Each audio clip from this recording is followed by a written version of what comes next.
We're hearing the word diversity quite a bit during this conference. And our next speaker wants to encourage you to really think about how inclusive that term is when you use it. She's director of VSA and Accessibility at the John F. Kennedy Center for the Performing Arts. She oversees national and international disability arts and education programs, including VSA, the VSA Network of Cultural Organizations Engaging in Arts Education and Disability, and the Leadership Exchange in Arts and Disability Network of Cultural Arts Administrators. Please join us in welcoming a SphinxCon founding partner, Betty Siegel.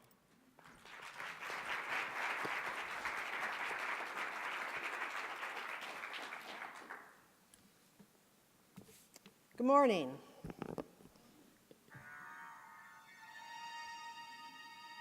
So what are we afraid of? Afraid of the unknown? Of the fearful other? Are we afraid that disability is catching? Do we fear becoming disabled ourselves? That seeing someone with a disability makes us feel vulnerable, that we might say or do something stupid when confronted with disability. We were told to work art into our program, so that was music. Just to keep checklists going, okay? Now I have to go to my next slide. The people who answered this best are the Teaching Tolerance Project of the Southern Poverty Law Center, and they sum it up by saying, there is a form of prejudice in our society that surrounds disability. It is a discomfort, a subtle fear of that which is different and unfamiliar. It manifests as pity, avoidance, or mockery. And when we see someone with a profound disability, a fleeting thought occurs to us. What if that were me? Drama. Okay, dance and music and drama so far. Okay, so people tend to avoid those who make them uncomfortable or guilty. They don't know how to act or how to respond to someone so different from themselves. It can be really scary. What do I do? Do I shake his hand? Do I pat him on the head? If I help him, will I break him? Will I hurt him? Will they fall? So let's talk about disability. I have to do it in the context of history. And so you'll excuse me if for just a little while I sound a little bit like your high school teacher. All right? So context. First off, there are almost 57 million Americans with disabilities out there. 57 million. 1 in 7 working adults will have a disability. 1, 2, 3, 4, 5, 6, you. 1, 2, 3, 4, 5, 6, you. Sometime during their working life. There are different models of disability that have been developed. So these are important for us to understand because I think that these are some of the reasons why we fear disability is this trajectory of these social models. So the first one is the moral model. In the moral model, disability is a punishment. Punishing the person with the disability or a member of their family for a sin by a vengeful God usually. The disability can cause the family to be stigmatized and even ostracized from their community.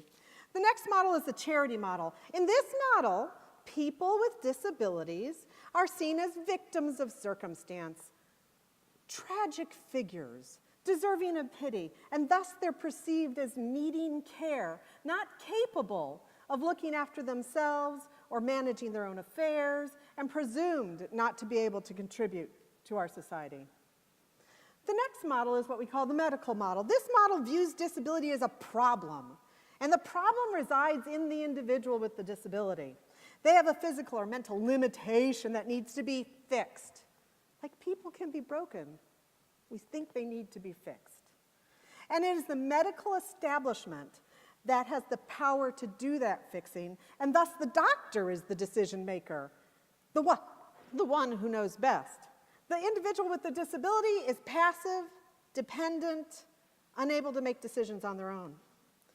Well, clearly the disability community rejects those 3 models, but we carry them with us because they are the process through which society perceives disability. So the disability community says, heck, we want to be in the social, civil, human rights model. This model represents a huge cultural shift in our perceptions and attitudes about disability. This model, people with disabilities are presumed to have equal rights, to be active and independent, to be contributing members of society. And importantly, in this model, it is not the person who needs to be fixed. It is society and the environment. Interestingly, in 2001, the World Health Organization redefined disability as a contextual variable. Okay, so those of you that are really academic, I don't even know what that means. But it talks about the fact that a person is more or less disabled contingent on the environment, whether it's the physical environment, the communication environment, information environment, et cetera. You know, so for example, if there are no stairs anywhere in this world, is a person who uses a wheelchair actually disabled? Think about it. Another recent development that I'm very excited about was in 2006, the United Nations passed the Convention on the Rights of People with Disabilities. It was the only convention in the history of the United Nations to have the number of signatories sign on to it at the beginning of the convention. Now, just interestingly enough, I want you to know the United States has not signed on to this. Call your senators. Oh, I'm sorry, I'm not allowed to be political. So, call your senators. We'd like this to pass. Okay? But the really interesting thing to me about the UN Convention on the Rights of People with Disabilities is Article 30. Article 30 guarantees that at the international level, people with disabilities have the right. It's not a privilege. It's not a charity. It is the right to participate on an equal basis in cultural life. And then all of you know about the 1990 Americans with Disabilities Act, the Civil Rights Act for people with disabilities. 25 years ago, 2015 will be its 25th anniversary. I thought when it was passed that I would have a job for a short time because after all, it prohibits discrimination, right?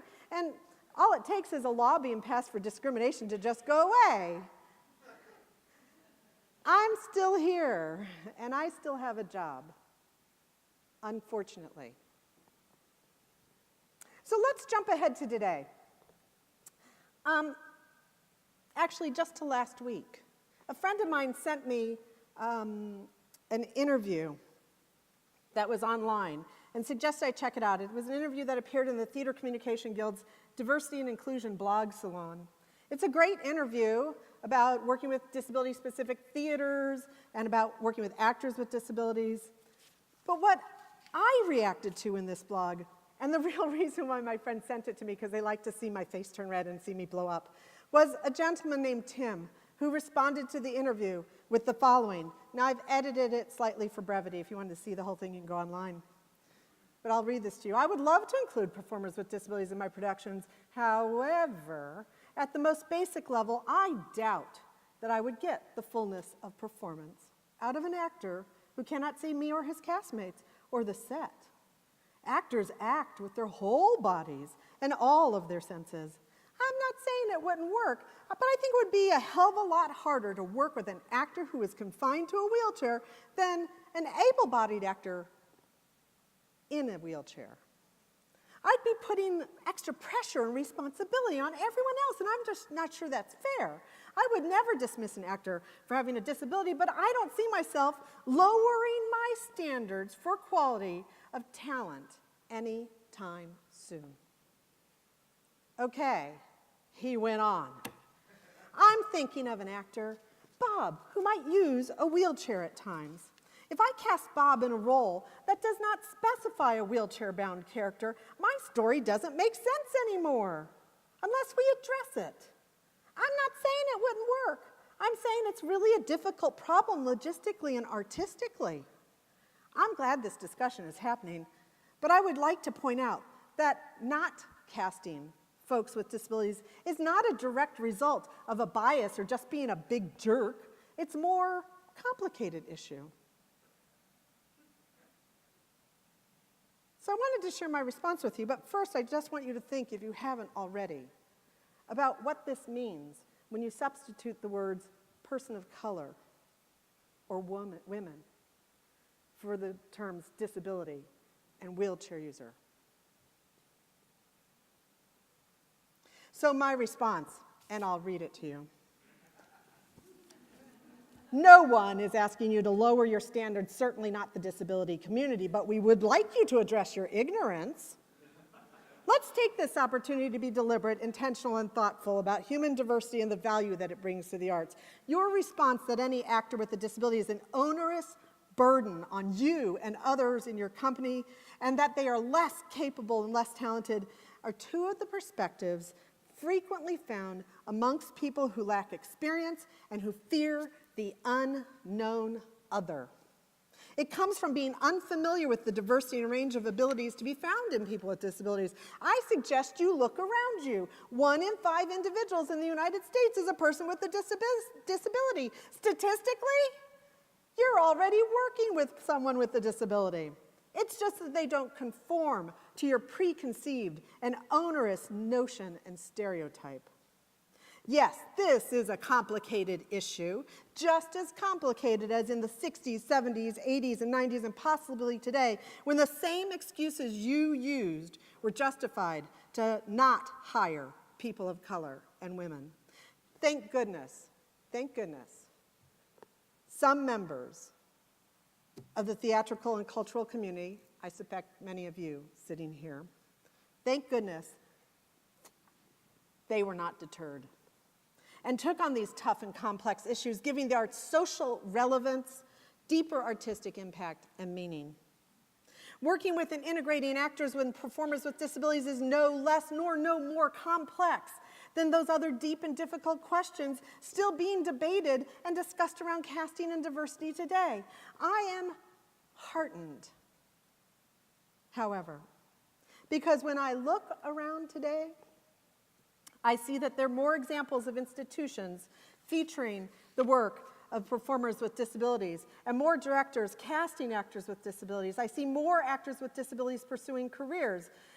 I see more actors being cast as the character with the disability and more actors being cast as the character as a person.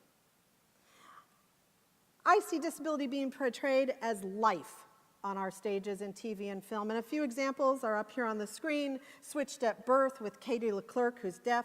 Private Practice with Michael Patrick Thornton, who's a quadriplegic.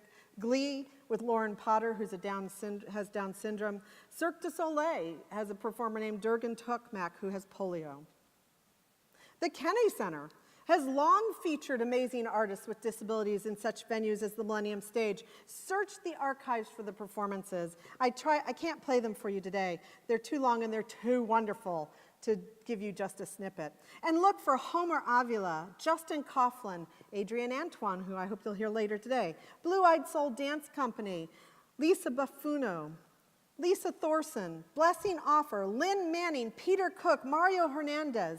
Don't let anyone ever tell you that we do not have enough amazing performers with disabilities.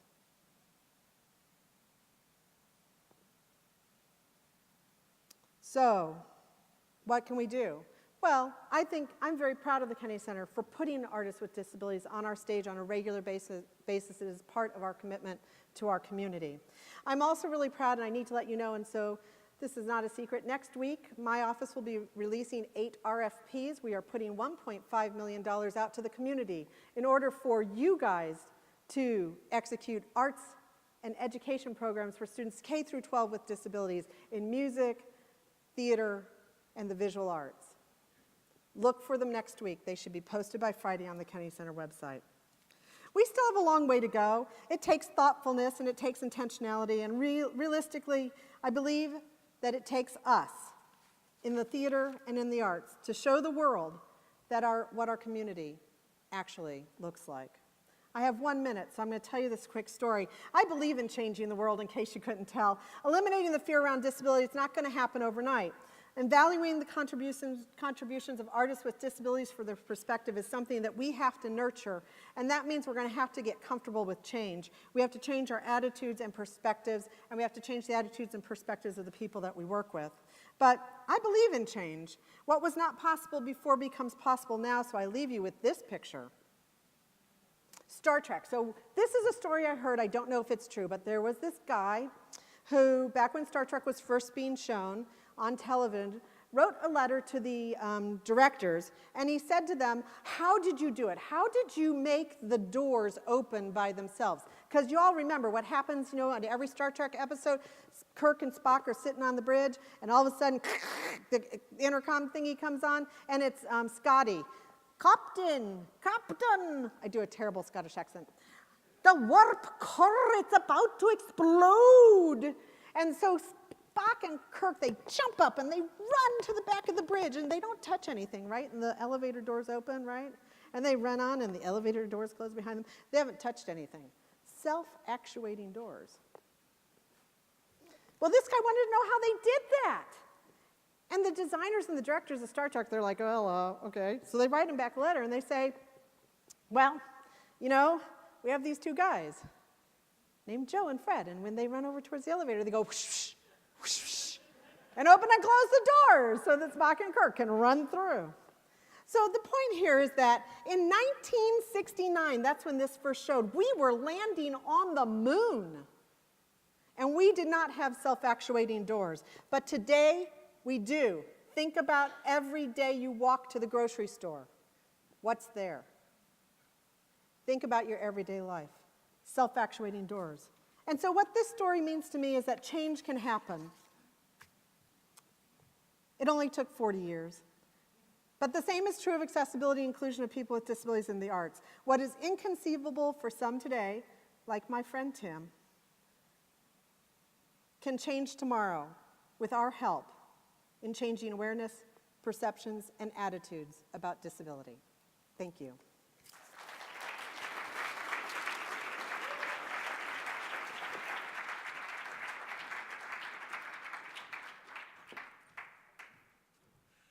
Before we bring on our next speaker, we wanted to mention that there are some comment cards on each table. And if you can fill those out and share your thoughts about the convening thus far, it will help Sphinx better shape the convening for the next year.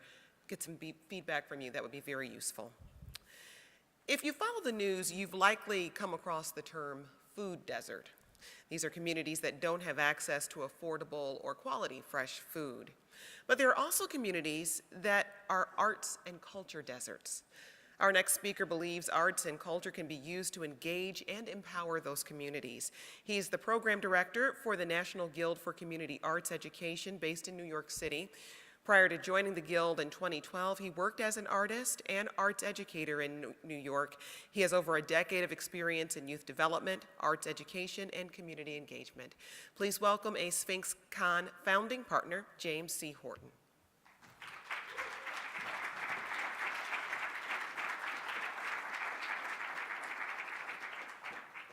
So I have to share this quick story with you.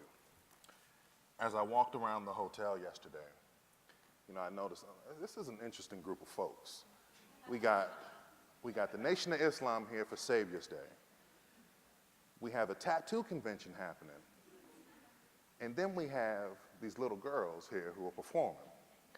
And for 1 second, I honestly thought about getting diversity tattooed right here. Just so that I can keep focused on what we're doing today. That's I'm just joking. I wasn't going to do it. I wasn't going to do it. When I think about diversity and what it represents to me, it has given me the opportunity to achieve and succeed in this country. It has laid the foundation for my parents, my grandparents to go to college, to become PhDs, to become everything that they can be to move me ahead and my family.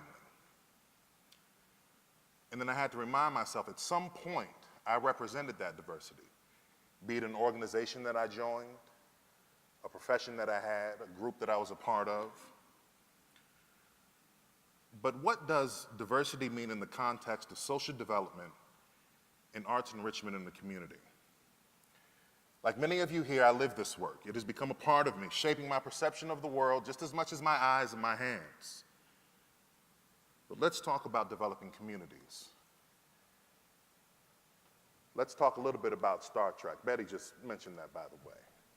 let's have a different conversation about diversity. 11 years ago, when I started my career as a teaching artist, working in Central Harlem, God, that was long ago, I walked into a classroom with about 30 boys and girls who are all very eager to learn what I was bringing to the table. I was encouraged by my director at the time to be very experimental in my curriculum development. Use my imagination, just go for it. The program was in the heart of Harlem. And while I was green with my cache of acting techniques, I was eager to develop the next Madam C.J. Walker, Zora Neale Hurston, Paul Robeson, all those greats from the Harlem Renaissance. And the students looked at me, what is this dude doing? Does he know who we are? Does he know what we really want? And I thought they'd just be excited to get up and move and do some theater. My students weren't interested in my learned skills. They weren't buying what I was selling. So I began to realize that the participants in this program who I was working with, according to the U.S. Report on Poverty, 11.7%, 32.9 million people live below the poverty threshold. It's in 2001. 2012, 46.5 million people lived in poverty. You see where this is going, right? It's not going anywhere good. 43.3% of Central Harlem residents receive a form of income support from the government. That's today. Life skills and career readiness for this population of young people I was working with look more like the ability to dodge bullets and block fists than it did to learn a character's internal monologue, to learn job readiness skills, to learn how to interview for a job. See, if I wanted to connect with this community of young people, the group of youth who had already established ownership over the program, I was in their space during their time talking about something that I hadn't made relevant. Therefore, it was irrelevant, and it wasn't important. So one day, I'm sitting there, I'm in class early before my students get there, and I hear this guy come in, he's bummed. Like, what's going on with him? And then another group of students, the girls got around him like, oh, something must have happened. So he's sitting there and he's telling the story about an interaction he had with the police. And all the other students, they stopped. They took off their bags, they're sitting there and they're listening to him. Like, wow, that's amazing. He got their attention. And in that moment, it was my aha moment, it clicked. His story had to become my lesson plan from there on out. This is about inclusion. Including the young people in this process of self-discovery, of self-exploration, and moving forward in this creative movement. From then on, I took these young people to go see speakers and practitioners from the community who were able to relay their stories. There is a way out. That way out doesn't necessarily have to be through sports. It doesn't have to be through a microphone, being on stage, being an MC. You can do it being a performance artist. We brought speakers in.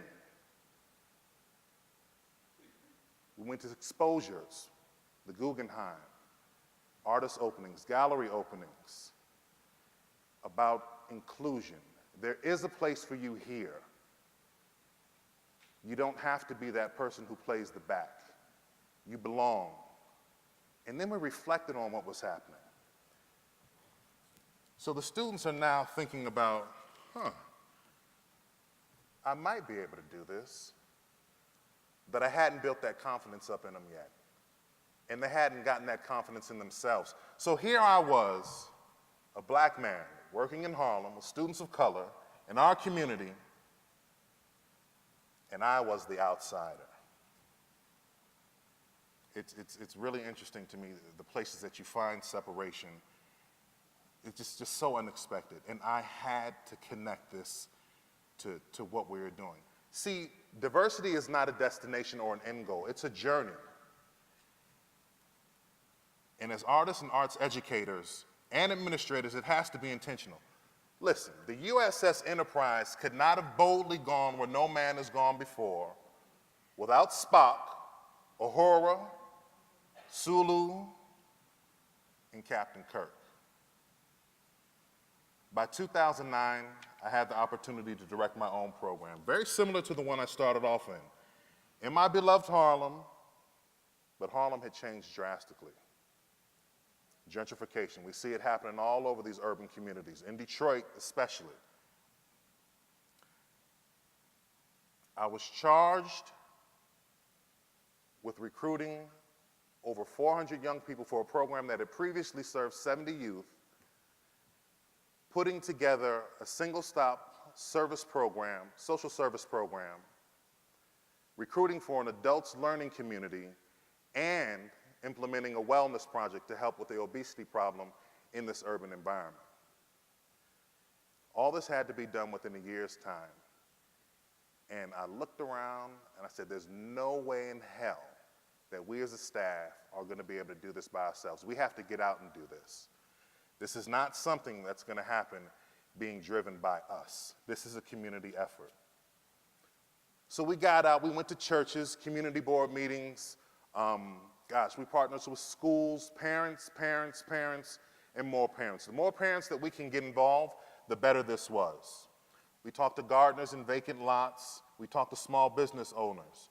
And through collaborating with that community of partners who had a similar vision of uplifting and building that community, we were able to get the job done. Parents and police were happy because kids were off the streets. Small business owners had youth who were able to intern with them. We had vacant lots, community urban gardeners who were able to have young people come and work in their lots to help them grow vegetables. Students were going to school, performing better. We found that the teachers, they got excited.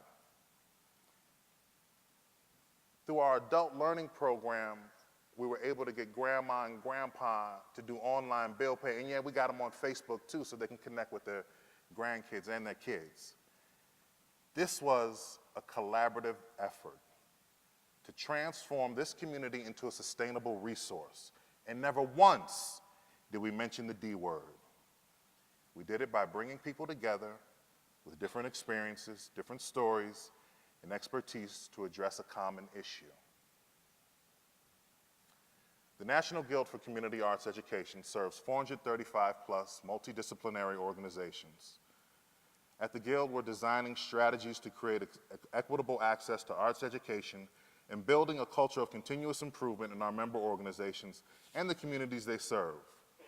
Now, we truly know that there are high-level benefits when you are inclusive, collaborative in nature, and accessible to everyone.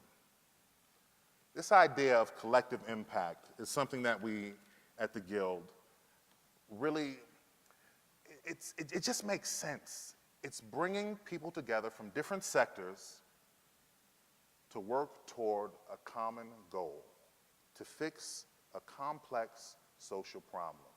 Would you say that this issue of diversity and inclusion is a complex social problem? This doesn't work. Would you say that this issue is a complex and social problem? Yes, thank you, appreciate that. Well, I have a proposal. This is Sydney. That's my daughter's name, but that's not my daughter. What if on Sydney's 10th birthday, there was a meeting organized by her parents or her school guidance counselor, or maybe her arts program. Parents were there, of course. We had her teachers. We had her coach. We had her doctors. And we had the arts instructor, the crazy art lady. What if they all got together?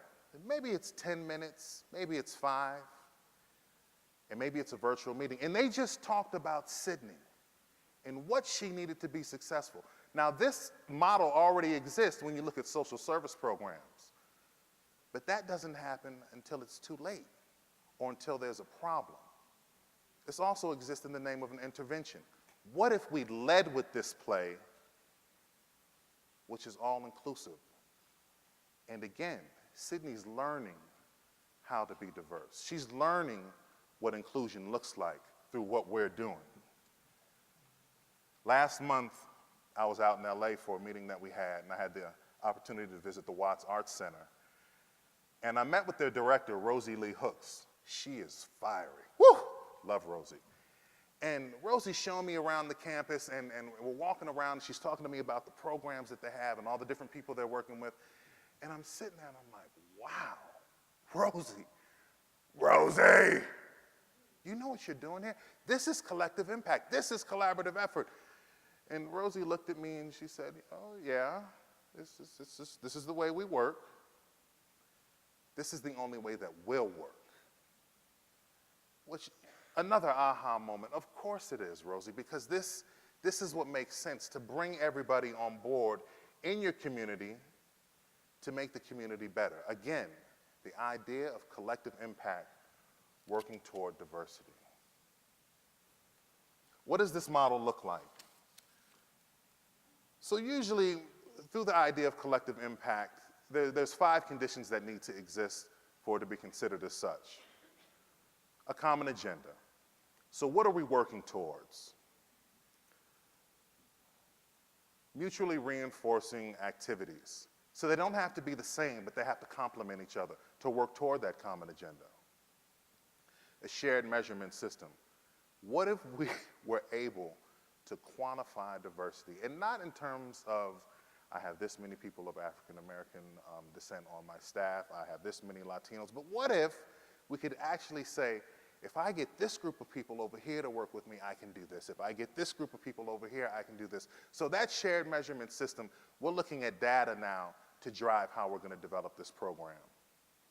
Continuous communication. It has to happen in order for it to work.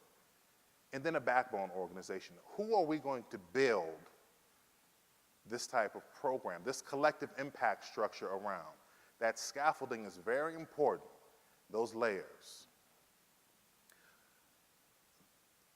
Through working with the National Guild, I've had the opportunity to see hundreds of programs in action. And some of those programs are doing amazing jobs at this collective impact work. We have the Wow Music Institute at Carnegie Hall in New York City, Big Thought in Dallas, Texas, doing an amazing job with this collective impact model, and the City of Philadelphia's Mural Arts program. All of these programs, again, that common goal, taking bits and pieces of things that are working in the community in different sectors and working towards such. Actually, the National Guild, probably about a year ago, released More Than the Sum of Its Parts. And in this publication by Tom Wolfe and Gigi Anthony of Big Thought, we addressed this collaborative effort and sustainability. It is time that we move beyond technicolor boundaries of diversity and embrace an expanded, innovative vision. It's not a black-white issue. It is an all-encompassing, all-inclusive, how do we move, build, and develop together as a community? The arts depend on it. We depend on it. It is our unified goal and mission to do as such. Thank you so much.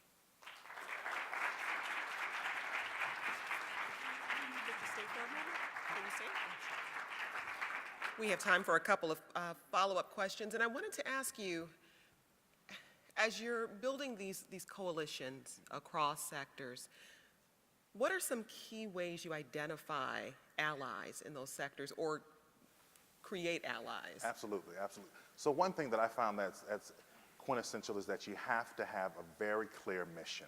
You can't say, well, we're going to try a little bit of this, we're going to try a little bit of that.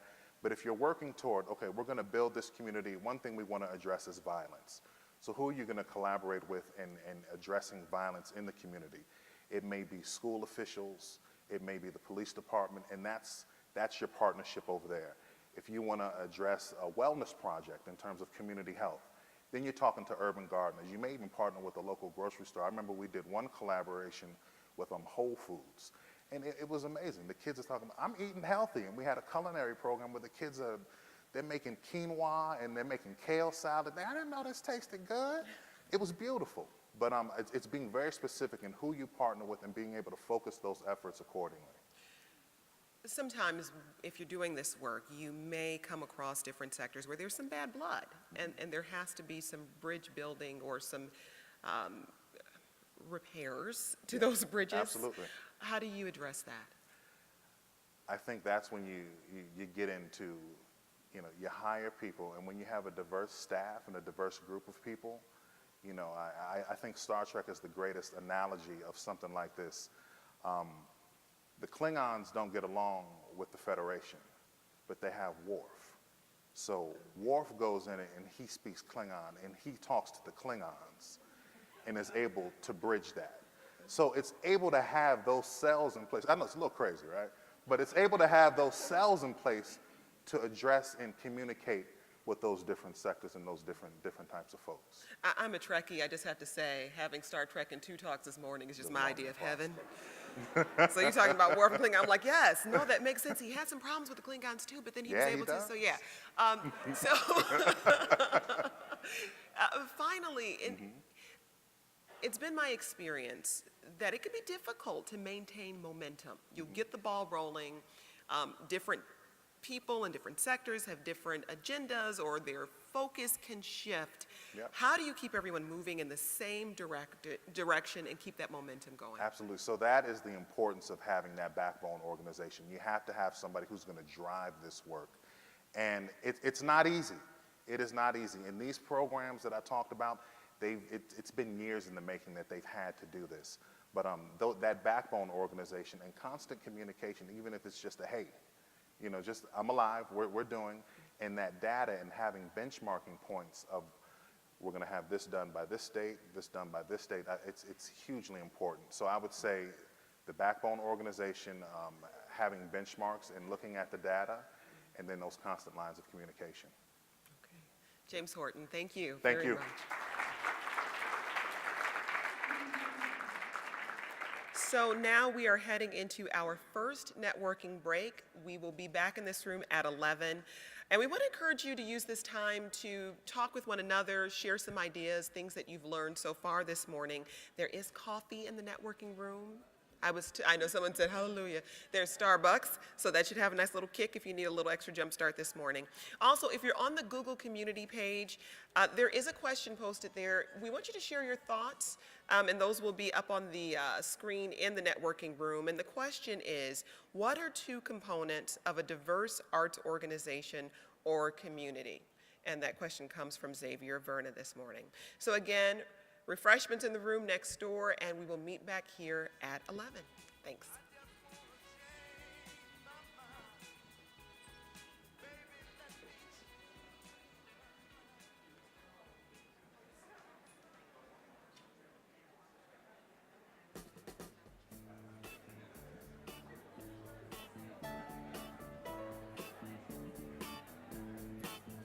We go walking on a Sunday when we ain't got nothing to do. Hand in hand in the afternoon, and I wanna tell the people on the avenue that I ain't your brother, I am your lover.